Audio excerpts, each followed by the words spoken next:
Good evening. Thank you so much. Thank you at home for joining us. Hello and welcome to Friday Night with Jonathan Ross. And can I start by saying to Tony Blair, our Prime Minister, and I think I speak for half the nation when I say, get well soon, sir. I think I speak for the other half when I say, bang!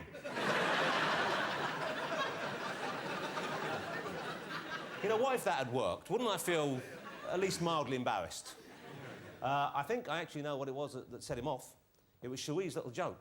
He said, darling, I'm pregnant again. And it's Prescott's. And there's been yet more revelations about the Princess of Wales this week. I'm sure you've seen these in the papers. From Paul, the banging-on butler Burrell. He's been down the back of the sofa again, and guess what? He's found another letter. Well, I too have a previously unpublished letter I'd like to share. It reads, shut up and go away, you stupid, whinging little florist. And I have a suggested title for his new book, Scraping the Bottom of the Bowl. That's a horrible thought, actually, isn't it? Speaking of men who regularly scrape bottoms, may I introduce my house band? Ladies and gentlemen, it is 4 puffs and a piano.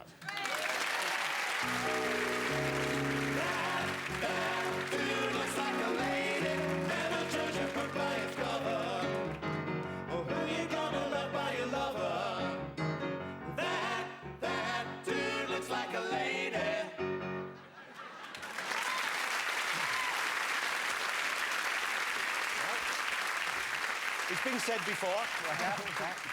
Shall we see who's in my soon-to-be-closed Concord Lounge this week?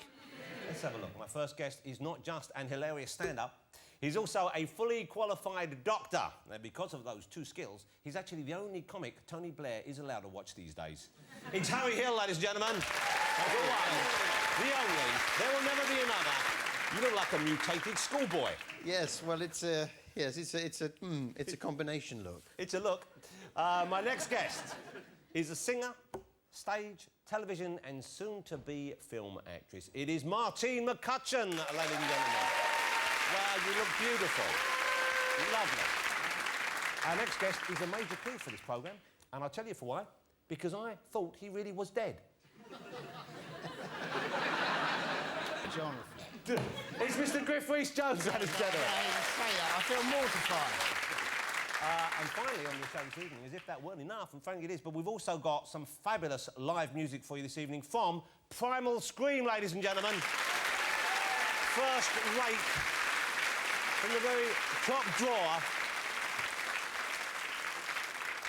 Look at them, ladies and gentlemen. Here you go. This is a warning to you. Back in 1973, they won Fame Academy. Have a look at that. What a green room that is. That's the family I'd like to see on EastEnders. Martine, obviously, with her hard-living wastrel brothers there. Harry is the new Dr. Leg. And finally, Dot Cotton's long-lost granddad.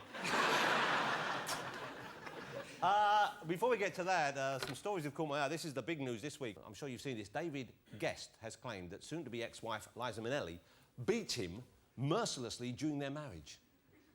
Beaten up by Judy Garland's daughter. How camp is that? I think they were arguing about sex. I don't care if it is jewel-encrusted, darling. I'm not strapping that on for anyone, said Liza. But what a beating. I bet that wiped the smile off his forehead, I think is where he had his mouth last time I looked. The signs were there for all to see. Let's take a look at David. There he is. Look. That poor man. What did she do to him? She must have hit him with a frying pan. Oh, I'm sorry, that was taken before they met. I do apologise. Instead, it's not all bad news. David may be set for a multi-million-pound settlement, and Liza's going on to fight Cheryl Tweedy of Girls Aloud. Shall we get our first guest out, ladies and gentlemen? Yeah. Let's do it. I'm delighted he's on the show. He is one of my all-time favourite comedians. It is Mr. Harry Hill.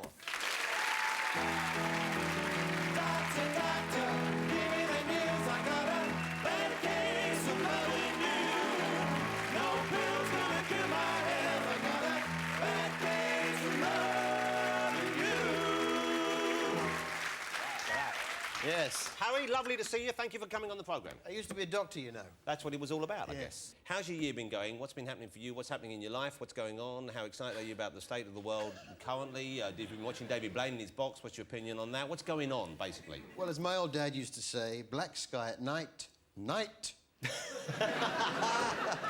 How tickled I am. Black sky in the morning, I've woken up at night again.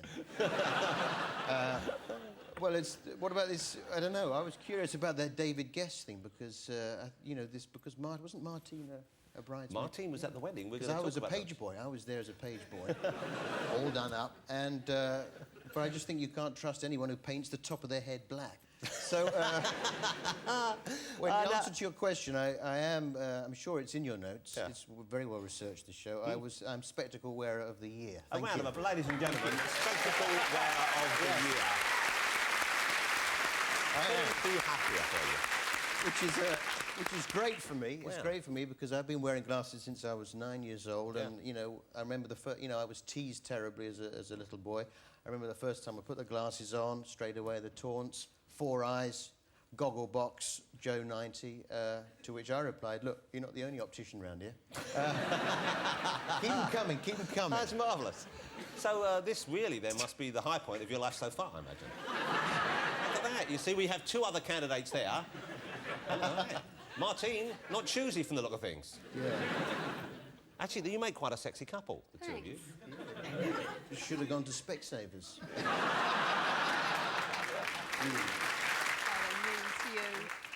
When did you lose your hair, Harry? I don't mean recently. I know you're aware of this. It's not like... I don't mean to point it out to you like it's for the first time. No. I'm not like saying, where did you put your watch, son? I'm losing it. I haven't lost it, I'm losing it. I first noticed... you've lost it. Well, I just first noticed that it was taking longer and longer to wash my face.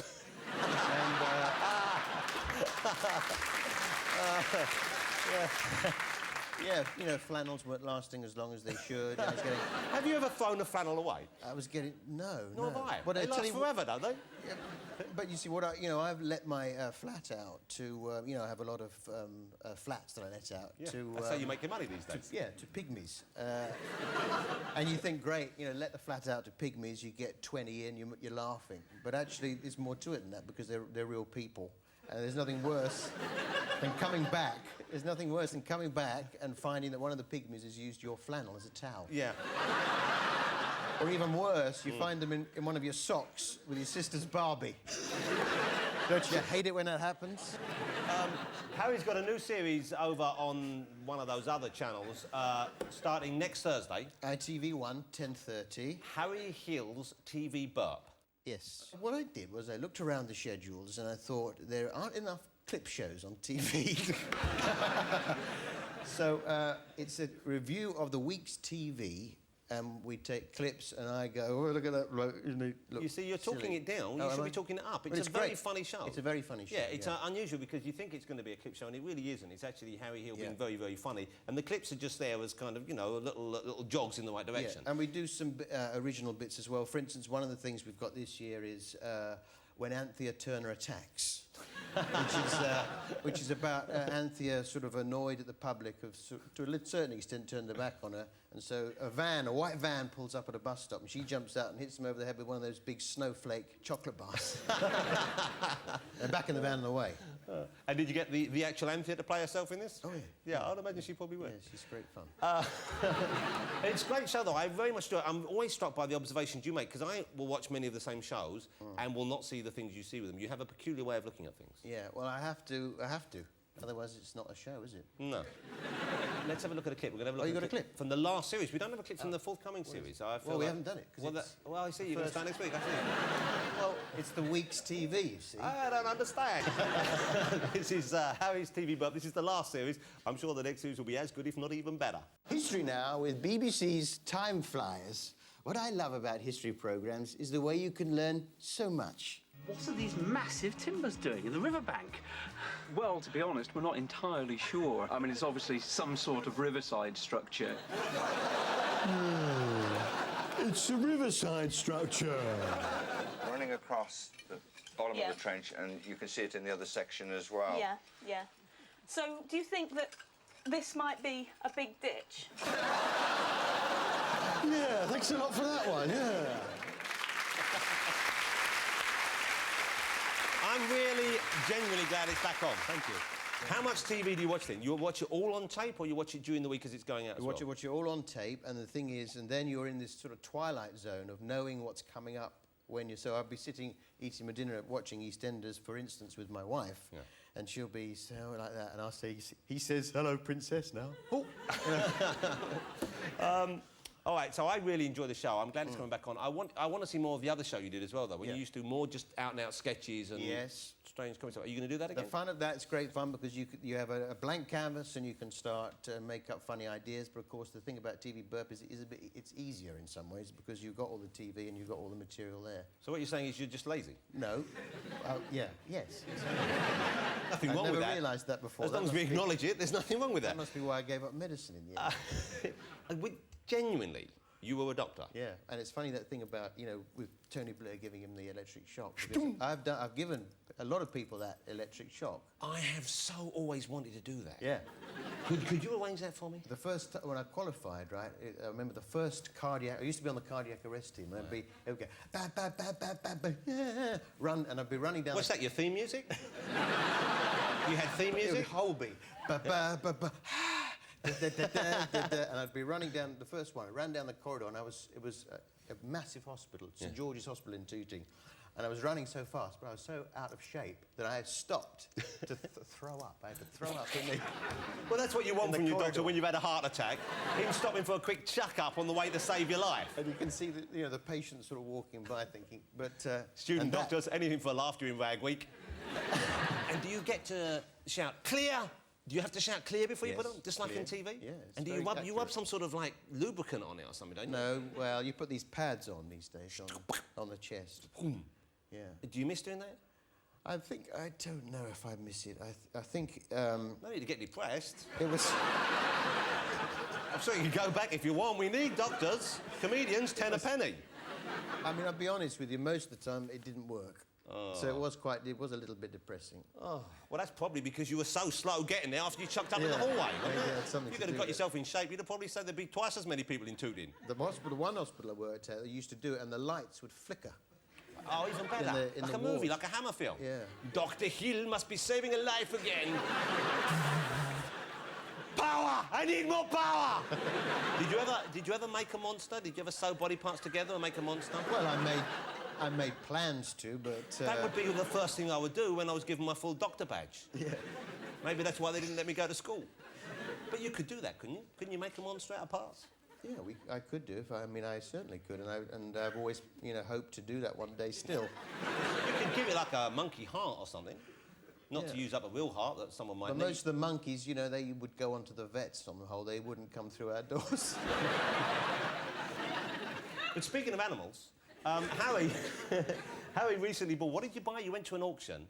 There was this auction, I saw it advertised. It's Walter Potter's Museum of Curiosities, which is this Victorian taxidermist. Wow. Who made these tableaux, if you like, for instance, the monkey riding a goat. Now, look at that. Now, this was for sale, was it? Yeah, That's a genuine monkey stuffed on the back of a genuine goat stuffed. A genuine monkey stuffed on the back of a genuine goat stuffed. And, now, you don't see that kind of thing every day. No. That's remarkable. What was he thinking? Well, I think he was thinking, I've got this monkey, I've got this goat, I've only got one cabinet to put them in. I'll put the goat on the back of the monkey. No, that's not going to work. I'd say, where's the monkey? I'll take it down to Casualty. Pick the monkey up from Casualty, I'll stuff it, stick it on the back of the goat. You've taken all the romance out of it now. How much did the monkey-goat combo go for? That went for £8,000. Yeah. And you bought something there? Yes, I bought a number of stuffed dogs. Okay. Any particular reason? Well, the kids said, Dad, we want a puppy. And you know how difficult life dogs. This is the dog you bought. This is the stuffed dog. But it's not... Maltese Terrier, and that's apparently the first ever to be seen in England. It's over lovely. 100 years old. It's lovely. It's not as impressive as a monkey riding on a goat. No, but it was a lot cheaper. I mean, that monkey, the prices were outrageous. I'm going to end the interview by showing a clip, because I had the pleasure of working with Harry many, many years ago. What the hell was this? The Harry Hill Show back from 1997, when you were just a young comedian and you still had a lovely full head of hair. Back on Channel 4. Yes. It was a great show. I loved the show. Yeah, and there was fun. a sketch which Harry came up with, which I'm going to show you part of, and let's have a look at this. Yeah, I remember it. I've just seen an incredibly strange film. Jane, where are you? Writing your book about the X-Files, I suppose. Jonathan, I was wondering where you were. I've been in a super 50s look kitchen diner cooking up some lovely rye Vitas for your tea. Yum, yum, rye Vitas. What the hell's going on? What are you doing? Oh, Jane, there you are. I've been looking for you all over. I started in our 50s-style diner kitchen with a beautiful pastel-coloured washing machine, and I went over to my office, which is the built-in bookcase and the tiger skin rug, and... Who are you? I think you'll find I'm Jonathan Ross. You can't be. I'm Jonathan Ross. No, I'm Jonathan Ross. No, I'm Jonathan Ross. No, I'm Jonathan Ross. Well, there you go. Yeah. Happy days. Back on the World War II. I think I look a lot younger now. Yeah, you do. Harry, it's a pleasure having you on. It really Well, is. no, Genuinely, I'm such a huge fan. Well, Good luck very with TV Burp. It's on ITV Thursday nights. Do yourself a favour, catch Harry Hill's TV Burp. Harry, lovely to see you again. And you. Thank you for coming on. Mr. Harry Hill.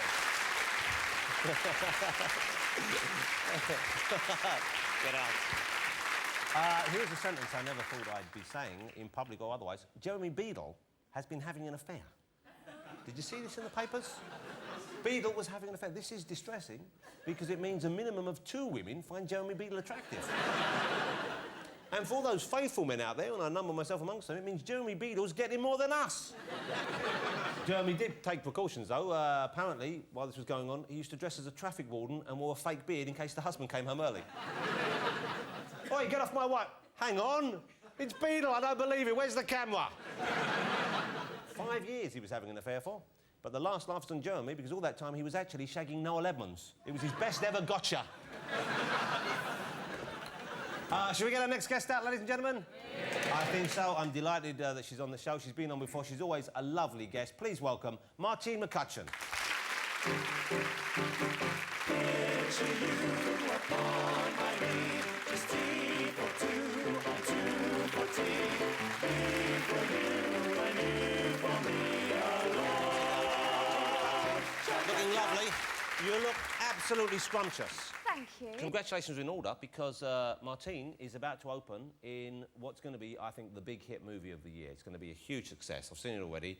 I adored it. It's the new movie from Richard Curtis, of course, the man who brought us 4 Weddings and a Funeral and Notting Hill and other stuff. It's called Love, Actually. Yes, it is. Who do you play and who's your co-star in that particular part of the movie? I play a character called Natalie, and it's her first day of her job being the secretary for the Prime Minister, played by Hugh Grant. Are you the secretary or the tea girl? Both. Right, OK. Both, yeah, because people just say she's tea girl, and I'd like to build up the part and say, no, she's secretary and tea girl. Hugh Grant is the Prime Minister? Yes, yes, he is. He's a young, single man. Yes. He happens to be the Prime Minister. And it's his first day at Downing Street as well, and that's when they first meet. And there's a kind of frisson between them? Yeah, instant. Now, working with Hugh Grant, now he's an attractive fella. Very attractive. We know this. We know this. Did he try anything? Did he? No. No, he didn't. So was he a gentleman? He was a perfect gent, and he was absolutely lovely. He's got a wicked sense of humour, naughty sense of humour. We send each other dirty jokes all the time. Text messages? Yes. Does he text? Yes, he does. I don't text. Text is for youngsters. I can't be bothered to text. Do you text? Yeah, I love it. Why do you text? Why don't you just phone your friends? No, because sometimes you can't speak to them properly, or sometimes you can't be bothered to speak to them well, then properly. They're not and then proper that way, friends. you know, no, they are, but you're just busy or whatever, and then that, or you can make someone laugh without actually having to be on the phone and say. Well, what's the point of that? Then you don't hear the laughter. And they can't hear your voices. If I'm doing like an Italian. Yeah, but no one gets to get a word in edgeways with you on the phone, I should think, anyway. It's like, listen to this joke, blah, blah, blah, and you're like, Well, there's partly that, perhaps. Do you do the C-U-L-A-ter and all that stuff? Yeah. Oh, it saves time. It's it saves so, time. it's and I've so got a little brother common. who's 12. No, I've got a little brother who's 12, and he sort of shows me all the latest lingo on It's the fine phone. for 12-year-olds. I don't like it. If someone texts me, So then you never text your wife and just say, I love you? No, I'll phone her up and say... I love you. All right, love. All right, darling. You want a bit of the other? I love you. But no, I would phone her. Do that little dance for me again. How'd you go? That? You sort of did this little shimmy as you said it. You know, you're doing it very well, if I may say so. Thank you very much. Do you mind? See you later. Now, there's a load of great people in the movie. The movie, it's great fun. It's just really sweet and lovely, and there are moments when you're dabbing your eyes and little tears. Yeah. It's really... I have to say, it is a romantic comedy that is for men as well as women. I like a romantic comedy. I don't mind that. You know, I don't like being caught crying. You're in touch with your feminine side, your emotional side. I wouldn't necessarily go that far, but I love a romantic comedy. But it's a lovely, sweethearted movie. I went along, I saw it with my wife, and we saw it with a friend of the family who's in her late 70s, and she adored it, you know, and it's kind of... It shows you that sort of a view of London, which isn't really very true. It's like a fairy tale, a fable almost. Yeah, but it's charming. yeah, Richard Curtis is fantastic at showing the British and England at its best. Yeah. And that's what the movies are all about. You owe me a big favour. I owe you a big favour. Why is that? You owe me a huge favour, McCutcheon. Oh, okay. And you know you owe me a favour. And what would that favour be? I can't believe you haven't even texted me, and we've established that you text people you can't be bothered to talk to. Well, you don't read text, so I could have texted you. I read them, I just would not respond in kind. Oh, all right, clever. Okay. Because you got the part for this movie. Martine came, the last time she was on the show, she didn't have the part in this film, she was auditioning for it, and she spoke down the lens and she said, Richard, if you're watching, please give me the part. And I believe he gave you the part because he saw you on this show. Oh, so now I'm beholden to you? Obviously. Oh, and I want to know... You want commission? I want to know what I'm going to get out of this deal. But if I give you like 10% or whatever, you'll just go out and buy more dodgy suits, so there's no point. There are other ways... I actually love your suits. That was a joke. Thank you very much. I actually love the way you dress. You know that. Other ways a You're woman very can show dapper appreciation of a man's wants and needs. I collect robots, and for example. what would that be? No, well, if you could get me a monkey on a goat, I'd be your friend forever. Martine has a book out, and I've got a bone to pick with you here as well. Oh, no. What now? Well, here's the book Martine's got out.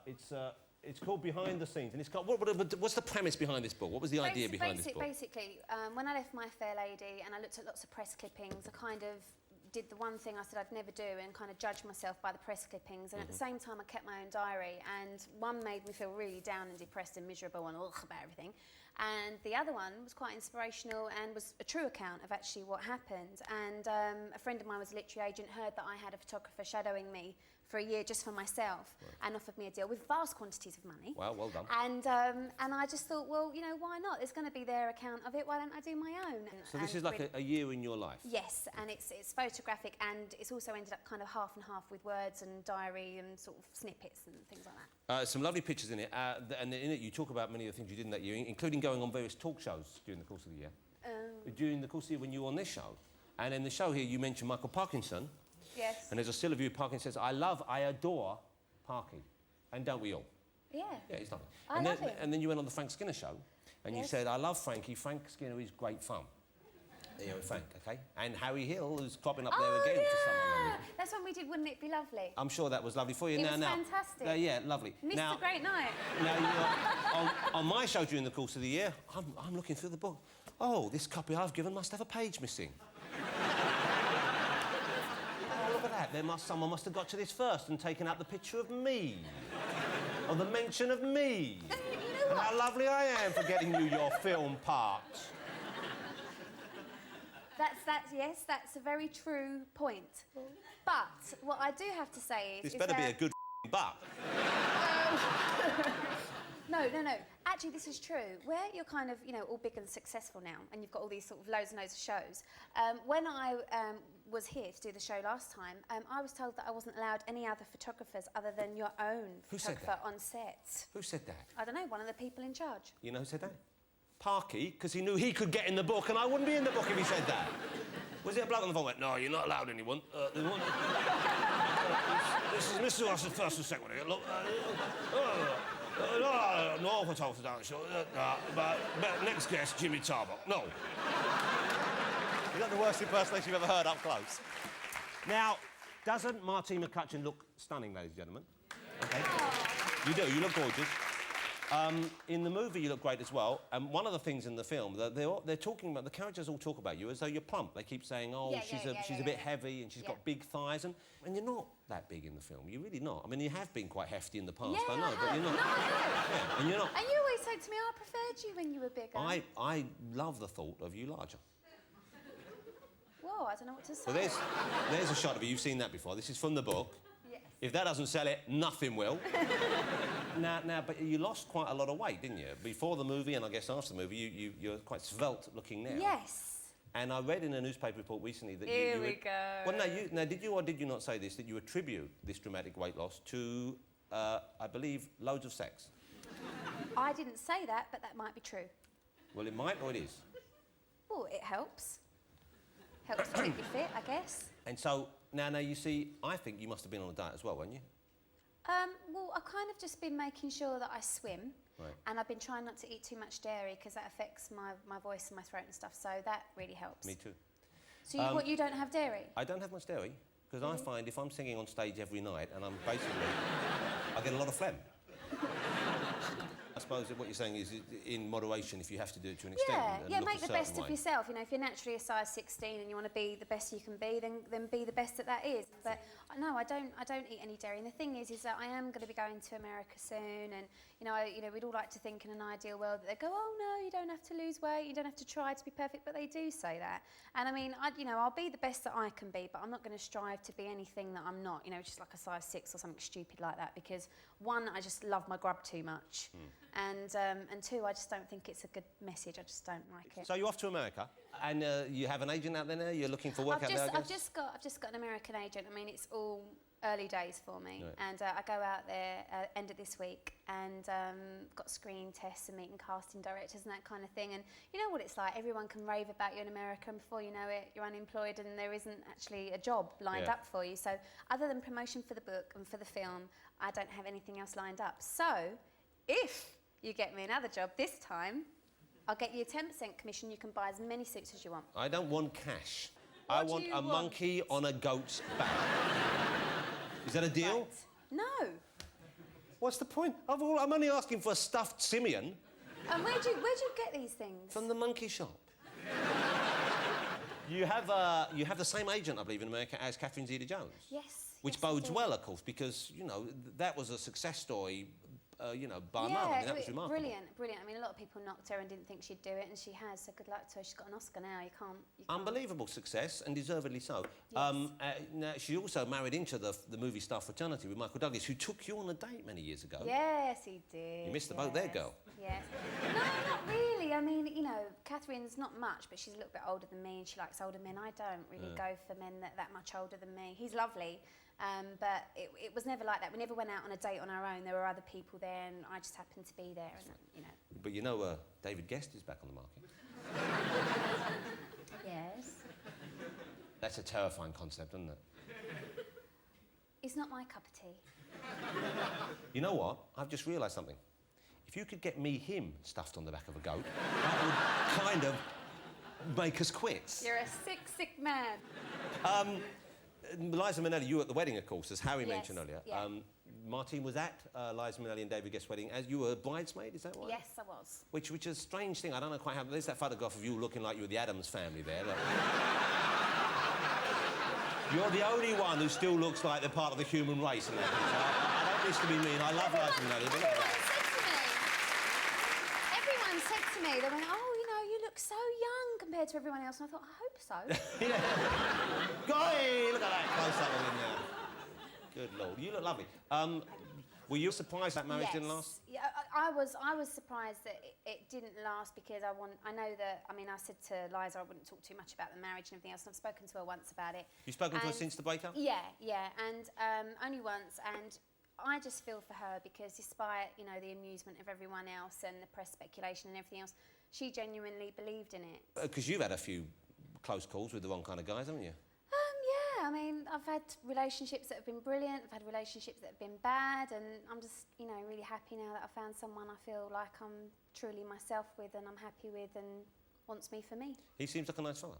He is a lovely fellow. Is I'm he the one? absolutely besotted with him. Is he the one, do you think? Is this going to be it, I do you hope think? so. I don't, you never know what tomorrow brings, but at the moment I'm so happy and he's really happy and he's probably the most beautiful man I've ever met. What, you mean physically beautiful? Both. Present company accepted, obviously. Of course, of course. Well, I'm so pleased for you because, it takes a very kind of tough kind of man, a special kind of guy to actually be in a relationship where the other partner's getting all the attention. Yes. I think, bizarrely, it does seem to be harder for men to go along for that kind of ride than women, but to actually be the person who stands behind the one in the spotlight. Yeah, no, he's quite shy and he's not really anything to do with the business, and if ever we go anywhere, to do with, with the industry, I have to ask him to go. He's not like some of my exes where they're like, they're at the party before you are. Yeah, yeah. And he's just really sincere and just got his own thing going on and knows that what I do is a job, and he sees me at home when I'm in my jogging bottoms eating my Chinese with a spot on my chin and still loves me, so that can't be bad. That's all you really want, isn't it? That's all you really want. That and international stardom. Of course. You've got to balance the both. Well, I hope you get both of them. I really do. Thank you, darling. Thank you. Love Actually starts, opens here, I believe, is it the end of November? Yeah, 21st of November for general release. It's going to be a big, big hit. There's no doubt about it. I hope so. I'm just proud to be a part of it. I can't believe my luck. There's a lot of actresses out there that have cut their right arm off for the part, but they wouldn't have been very good then. No. They would have only been able to bring in the tea, not the biscuits. Yeah. So. All right, we're going to have a look at the movie now, a little clip. It's Martine with Hugh Grant in Love Actually. It opens the end of November. This is Love Actually.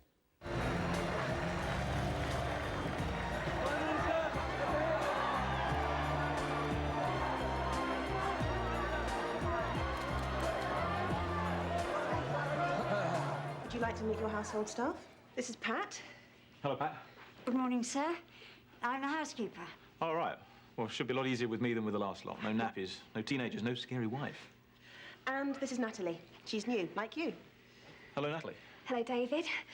I mean, sir. Shit, I can't believe I've just said that. And now I've gone and said shit. Twice. I'm so sorry, sir. It's fine, it's fine. You could have said f***, and then we'd have been in real trouble. Thank you, sir. I did have an awful premonition I was going to f*** up on my first day. Oh, piss it.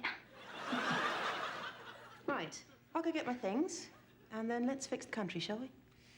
Yeah, I can't see why not.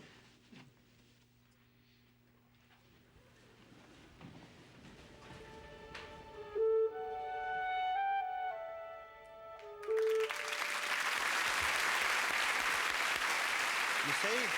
That's how you do it. I don't know about you. I'm welling up already. What woman doesn't want Hugh Grant looking back at her like that? And no doubt quite a few men as well.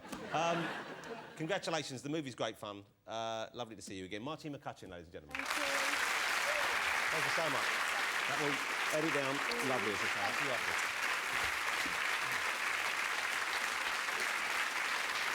after. OK, now, I'm sure you know this, but David Blaine is out, of course. Come on, 44 days on just liquid, that's nothing. I tell you what would have been impressive, 44 days without food, then tackling this. The most dangerous pudding in the world, the bulge. Previously, the most life-threatening thing you could eat is Lisa Riley's last Rolo.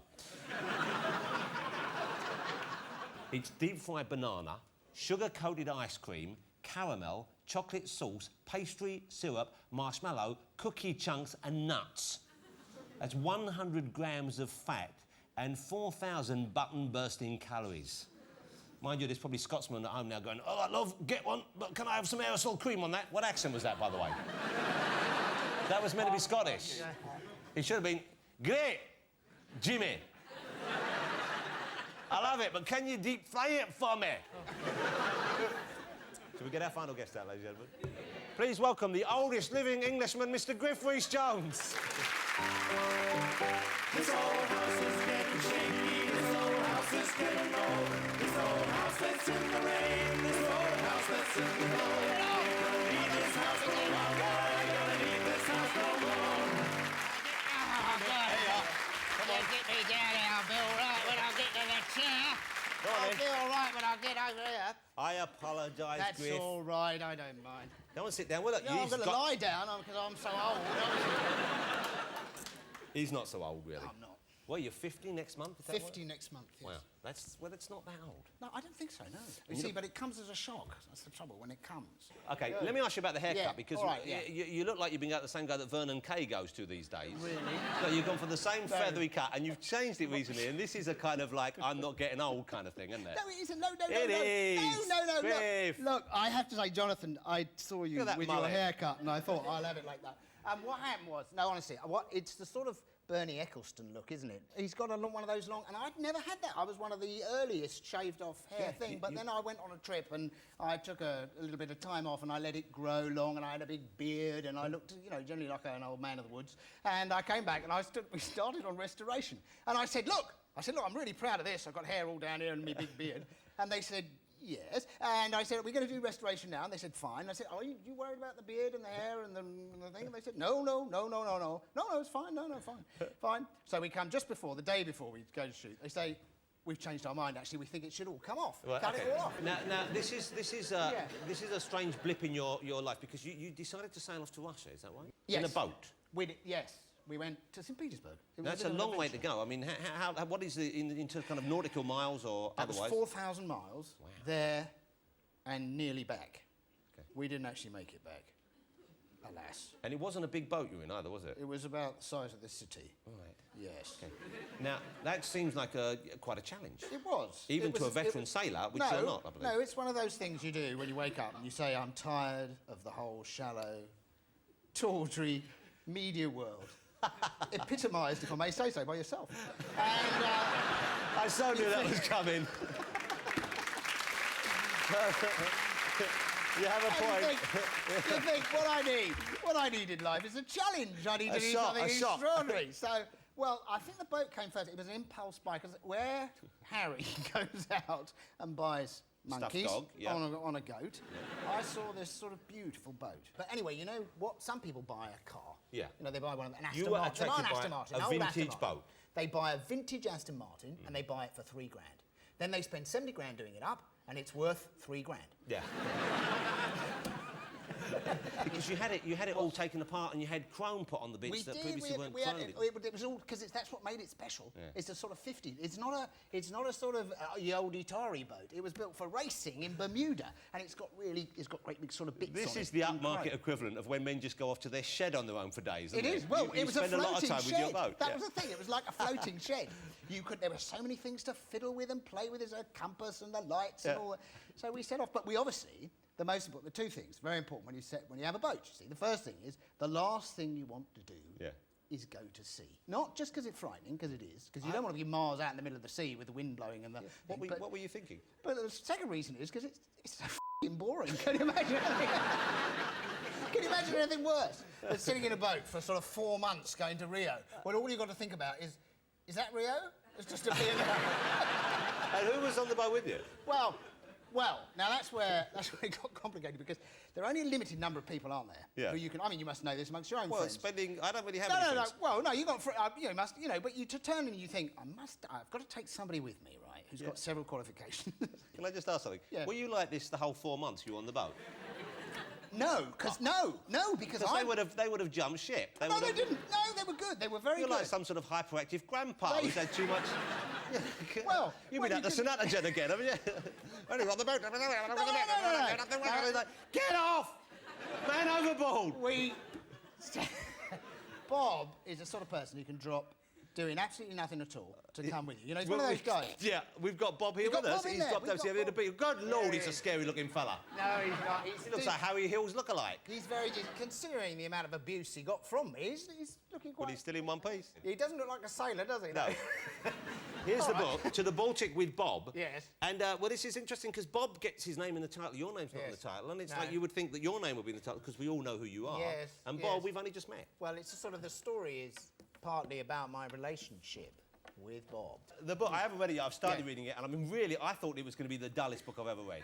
Why? Because you don't like the idea of sailing, The do you? idea of you and a couple of other blokes on a Yeah. boat for 4 months doesn't fill anyone with excitement. No, well, But fill me now, with no, excitement. I've Yeah. enjoyed what I've read so far, and you talking about it has prompted me to pick it up again. Good. Let's talk about restoration briefly, because that was a great show. And once again, who would have expected that to be such a kind of enthralling viewing experience? You know, a very old man talking about very old buildings. You know, you look at it in paper, you amazingly got commissioned. And yet, huge hit for the BBC. It was big. It was a big... And an exciting thing, and obviously something you have a passion for. I like buildings. Yeah. I like old buildings. I like them because they're just slightly cheaper than boats. And so there was a big thing that got me going about these buildings as well, and it was a great delight for me. Here's what's lovely about you, Griff, and the show is that your enthusiasm shines through. And on the programme itself, I'm sure many of you saw it, but I'm going to show you a clip now that you can just sense your excitement about it. And it works. It's what transformed it from a show which might otherwise have been kind of lacklustre into something which was exciting viewing. This is from the finals with you with Lawrence Llewellyn Bowen. Now, you voted your favourite 10 of those original 30 buildings through to our final. And now it's your choice again, because tonight one of them is going to win restoration, and with it, we hope, a secure future. It's up to you. You vote who wins. But let's start with Llanelli House, William Wilkins, and Lawrence Llewellyn Bowen.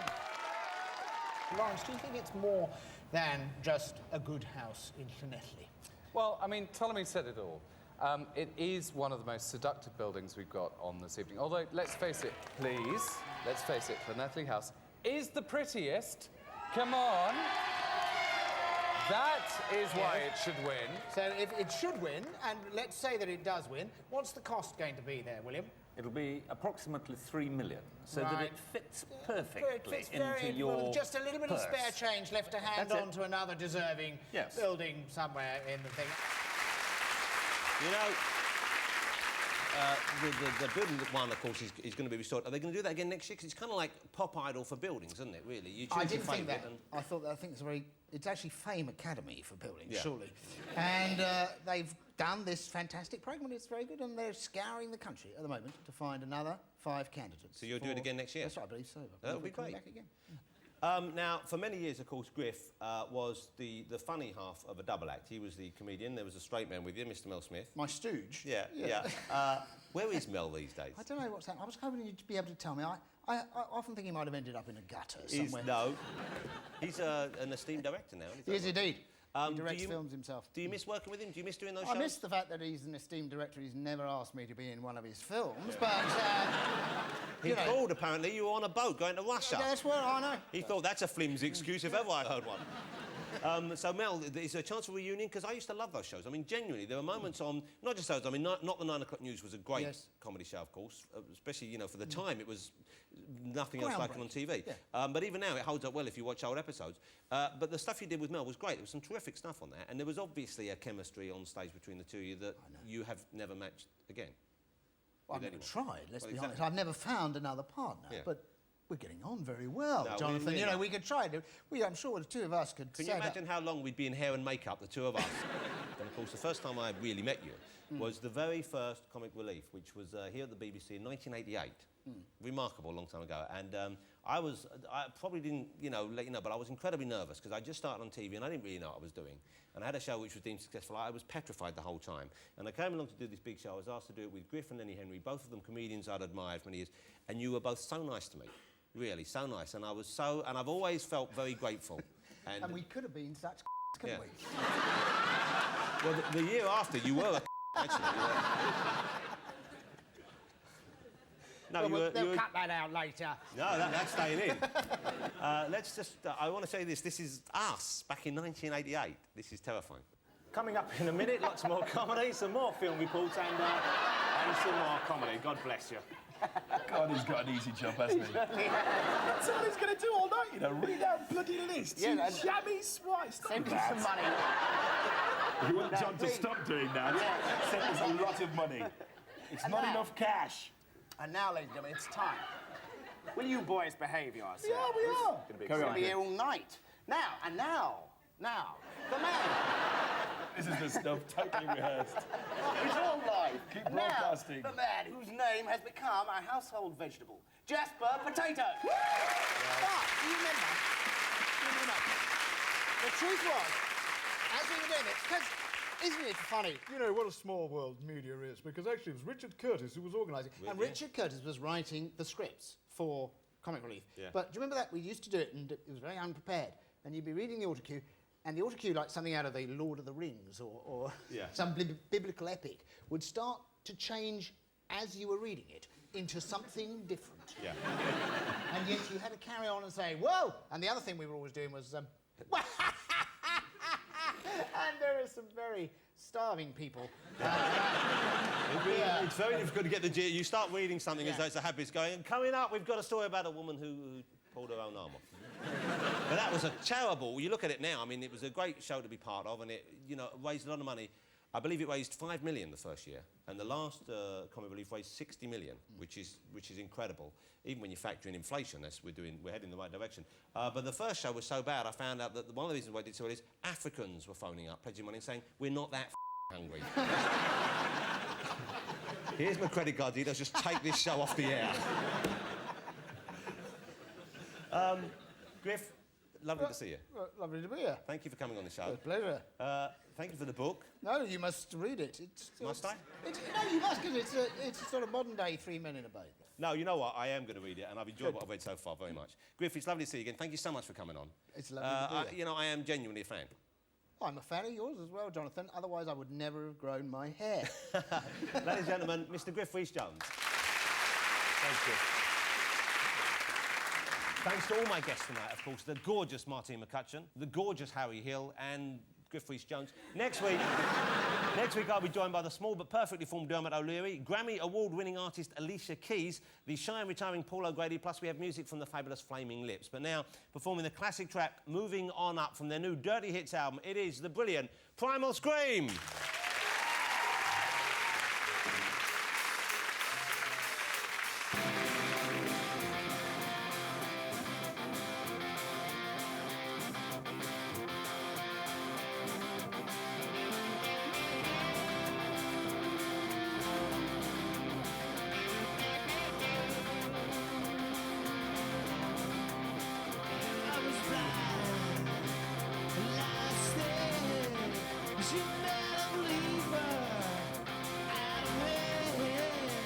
Light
shines on.